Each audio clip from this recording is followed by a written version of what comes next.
지금을 저점 매수 타이밍으로 잡아봐도 괜찮을까요? 저는 그렇게 가야 된다고 봅니다. 오늘부터 네. 그래도 될까요? 트럼프 대통령 정말 그린란드에 대해서 아주 강력한 입장들을 표명하고 있습니다. 계속해서 미국에 병합을 해야 된다라고 주장을 했는데 지난 14일이었죠. 덴마크 그리고 그린란드 대표단과 영유권 협상을 벌였지만 합의에 이르지 못했습니다. 그러고 나서 덴마크가 그린란드에 병력을 증파해버렸죠. 그러고 나서 또 노르웨이, 스웨덴, 프랑스, 독일, 영국, 네덜란드, 핀란드 지금 제가 이렇게 적어온 이 국가들이 함께 이 덴마크 지지를 선언했습니다. 그러자 트럼프 대통령 바로 관세 카드를 다시금 꺼내 들었는데요. 2월 1일부터는 당장 10% 관세를 이 해당 8개 국가들에게 부과하겠다. 이건 100%다라고 얘기를 했고 거기다가 6월 1일부터는 25%로 더 높게 관세율을 인상하겠다, 적용하겠다라고 얘기를 했습니다. 그린란드 미국이 매입하는 그 합의가 이루어질 때까지는 이 관세를 유지하겠다라는 조건까지 달아놓은 상황인데요. 이런 상황 속에서 지금 옥스퍼드 이코노믹스는 관세 전쟁이 발생하면 실제로 이렇게 된다면 우리가 추산했던 미국 성장률이 기존 대비 한 1% 정도 내년 초에 감소할 수 있다라는 좀 불안 섞인 목소리도 내놓고 있습니다.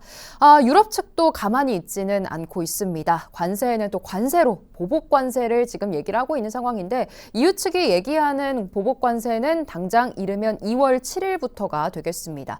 이전에 미뤄뒀던 시한이 2월 6일이었기 때문에 6개월간 유예했던 이 집행 기간을 이제 트럼프 행정부가 만약에 관세를 이렇게 높인다면 EU 측에서도 2월 7일부터 우리 보복 관세를 하겠다라고 얘기를 한 거고 930억 유로 규모의 미국산 상품을 대상으로 하겠다라는 얘기를 전했습니다.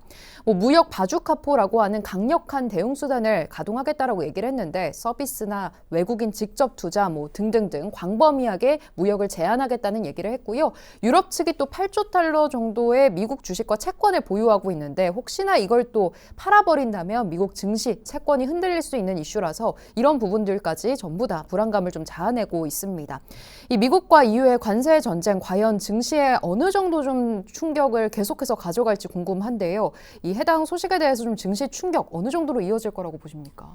사실 방금 말씀하셨던 유럽의 좀 강력한 그런 어떤 경제 제재 조치죠. 통상기업 대응 조치 ACI를 마크롱 대통령이 이제 들고 나왔습니다. 그래서 이제 트럼프가 유독 마크롱을 좀 타겟으로 해서 이런 강한 워딩을 지금 날리고 있는 것 같은데 8조 달러 정도 수준이다. 그리고 이걸 무기로 삼을 수 있다. 이렇게 얘기는 하고 있지만 사실은 쉽지 않습니다. 실효성 자체는 크지 않은 게 투자 자산 손실 자체를 자기네들이 감내하면서 해야 되고 그리고 지금 얘기하고 있는 투자 자산 자체가 민간에 굉장히 많이 흩어져 있기 때문에 정부 것도 아니고 네네. 그래서 이것은 실제로 이렇게 이런 일이 벌어질 것이다. 강대 강으로 갈 것이다라고 보는 거는 조금 무리가 있을 것 같고요.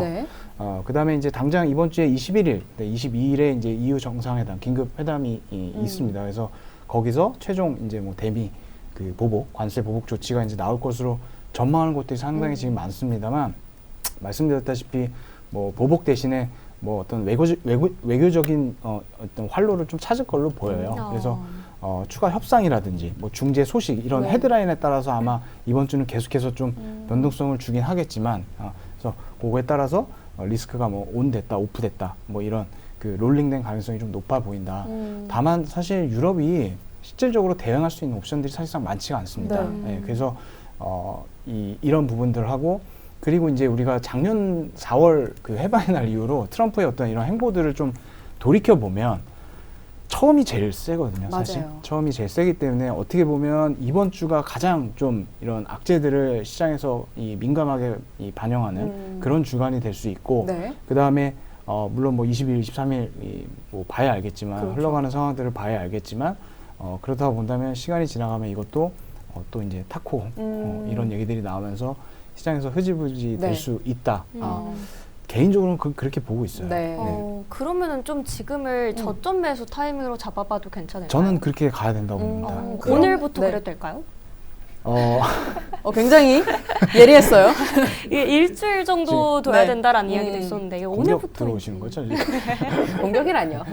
이 투자자 입장에서 진짜 궁금할 거예요, 이게. 아무래도 어제 휴장이 있었고 오늘은 첫 거래일이다 보니까 오늘보다는 주 중반 지금 이것뿐만 아니라 지금 아시다시피 많은 이슈들이 있지 않습니까? 그래서 그런 것들 보면서 주 중반 정도부터 그리고 아무래도 지수의 어떤 하락폭 자체를 조금 재단을 하고 잡아봐야겠죠. 무조건 뭐 이 시기상으로 뭐 오늘 무조건 잡아야 돼 이것보다는 시장의 흐름을 보면서 그 타이밍을 좀 잡는 게 합리적이지 않나. 네. 그러면 저는 또 궁금한 게 어쨌든 계속 좀 변동이 있을 텐데 그 기간 동안 우리가 좀 해지를 할 수 있는 요소들도 좀 갖고 있어야 마음이 편안할 거잖아요. 네네. 그랬을 때 제일 좀 해지 수단으로 매력도가 있는 자산은 뭐라고 보세요? 사실은 뭐 가장 만만한 게 사실 현금이긴 현금. 하고요. 그다음에 금보다도 현금인가요? 금보다 저는 현금이 더 지금은 그렇다고 네네, 보시나요? 그렇게 보고 있습니다. 이유가 뭘까요? 왜냐하면 현금은 제가 선택할 수 있는 옵션들이 많잖아요. 근데 이제 골드는 골드에 한정되어 있다 보니까 네. 그런 어떤 기회비용 측면에서 현금이 더 좋은 것 같고 아니면 뭐 많은 분들이 아시겠지만 뭐 빅스라든지 뭐 이런 것들인데 빅스 같은 경우에는 네. 그 이미 지금 좀 떴을 거고요. 그렇죠. 네, 지금 그래서 한번 빅스 좀 보고 있겠습니다. 아니면 네. 전체적인 포트폴리오 비중을 줄이시는 것도 괜찮습니다. 그냥 기본적인 틀을 가져가시고 그 비중 자체를 조금 줄여서 그렇게 가져가시는 것도 좋을 것 같다. 네. 당분간 일단 이번 주가 제일 좀 변동성이 높을 것으로 예상이 되기 때문에. 네, 그렇죠. 그리고 사실은 요런 말씀도 좀 드리고 싶은데 지난주까지만 해도 지수가 그래도 굉장히 잘 버텨줬거든요. 네. 근데 지금 이번 주 들어오면서 한 방 얻어맞은 건데 그렇죠. 만약에 지금 당장에 오늘 조정으로 인해서 내 포트폴리오에 문제가 심각하게 생겼다고 하는 거는 그거는 조금 문제가 있습니다. 예. 지금 이 흔들리는 장에서 내 마음이 너무 좀 불안하면 이 내 아프네요? 포트에 문제가 있는 거다. 그렇죠. 네. 이게 왜냐하면 지금 하루의 조정치에 따라서 뭔가 이 마음이 내가 일이 가면 안 불안하고 된다. 그렇게 하게 된다고 하면은 그거는 기존의 내 포트폴리오 자체가 너무 좀 쏠려 있다는 거죠. 네, 그래서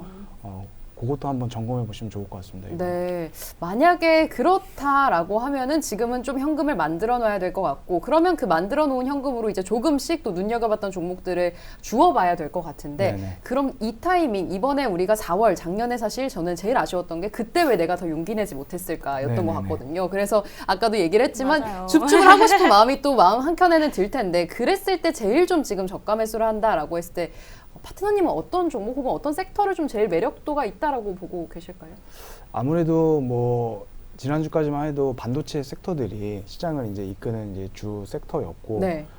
그다음에 이제 그 외에 가격적으로 지금 매력이 있는 이 섹터들이 조금 보이긴 하거든요. 어떤 게 그래서 있을까요? 지난주에 제가 조금 담았던 섹터들이 있는데, 뭐 전력이라든지 네. 아니면 뭐 양자라든지 양자. 이런 어떤 그 구조적인 성장을 가져갈 수밖에 없는 이 섹터들이 있어요. 네. 물론 시장의 주류는 AI와 반도체라든지 뭐 이런 것들이 되겠지만 그렇죠. 그 외에 그런 산업들이 성장할 때 동반해서 어쩔 수 없이 같이 가야 되는 그런 주식들이 이제 가격 조정을 많이 받은 종목들이 있습니다. 네. 그래서 그런 종목들을 잘 찾아보시면 예, 저는 그런 종목들을 좀 추천을 드리고 싶고 예, 만약에 그 지금 기존 포트폴리오에서 시장을 주도했던 종목들이 없다고 하면 당연히 그런 종목들은 원픽이 돼야 될 거고요. 네.